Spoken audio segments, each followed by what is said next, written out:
Treason Review, a conventional thriller with few surprises. Adam Lawrence, Charlie Cox, is looking to commit treason in this new Netflix series which lands on Boxing Day. Firstly, by filling the boots of his boss Sir Martin Angelis, Ciarán Hinds, following an assassination attempt. Then secondly by navigating the treacherous waters of international espionage trying to protect his family. However, beyond the undercover liaisons and convoluted catch-ups which make any spy thriller worth a watch, audiences will only be interested in one thing: can Charlie Cox pull it off? An answer on this occasion, which strongly depends on whether audiences are fans of Daredevil or the actor himself.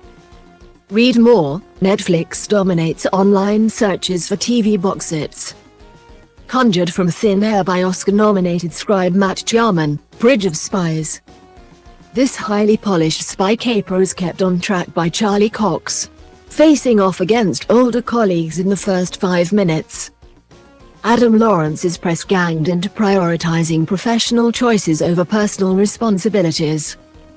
These are decisions that will define his time in office, whilst offering ammunition to those who seek power for themselves. Treason starts with all the subterfuge and backbiting audiences would expect from any half-decent example of this genre, but soon falls back into formula. Adam is established early on as a family man, surrounded by his son's primary school class when he gets an unexpected call.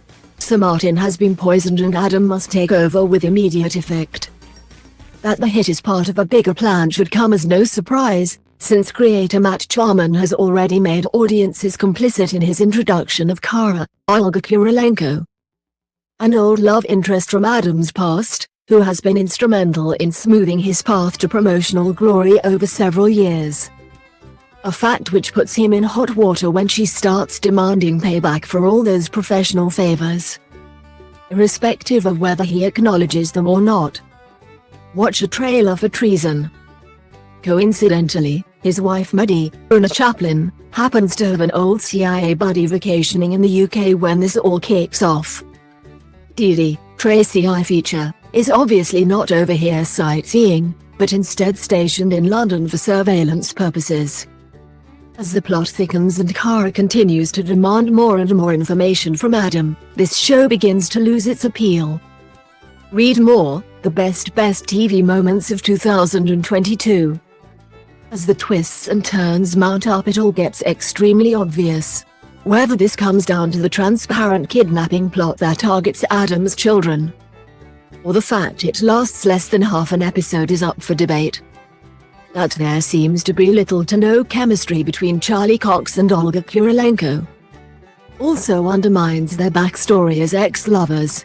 This of course happens before Adam is forced to reveal his past transgressions, hand in his notice and commit treason to put things right. How and why and when Adam manages to get all that done is academic in entertainment terms, since by then audiences have figured out that Charlie Cox can do anything. This actor, who learned his craft on stage and periodically returns to it, when possible, can handle more than just his own superhero franchise in Daredevil, Born Again. On paper, Treason sounds like a conventional spy thriller with few surprises, which unfortunately is exactly what audiences should expect come Boxing Day when it hits Netflix. Ciarán Hinds and Olga Kurylenko might offer solid support to Cox, who certainly seems to be on the ascension in terms of star status. But the fact remains this story is far from top-tier material. For the most part, this feels like a solid ensemble who recognize they might not be in an outstanding piece of work. Everything is by the numbers and ticks every box without any fuss, but ultimately Treason lacks any suspense, even if a propulsive soundtrack might suggest otherwise. Under these constraints, there is little that Charlie Cox can do but get by on-screen presence, since any semblance of plot seems incapable of helping him out. From an Oscar-nominated screenwriter, connected to a Steven Spielberg projects like Bridge of Spies, audiences will expect something better. Unfortunately, Treason is supremely average in every aspect aside from soundtrack and ensemble casting. A better example of the genre which should be sought out immediately is Thomas Alfredson's Tinker, Tailor, Soldier, Spy featuring Gary Oldman. Read more, the best TV shows of 2022. However, in lieu of making the sensible decision and seeking out a quality espionage thriller of that ilk, Treason should only be considered by the fan faithful, namely anyone who wants to see Charlie Cox owning a mediocre Netflix original. Everyone else should do themselves a favor and rewatch the Jason Bourne films, which at least made Matt Damon a movie star, even if Jeremy Renner let the side down a little bit. Treason is available to stream exclusively on Netflix from the 26th of December.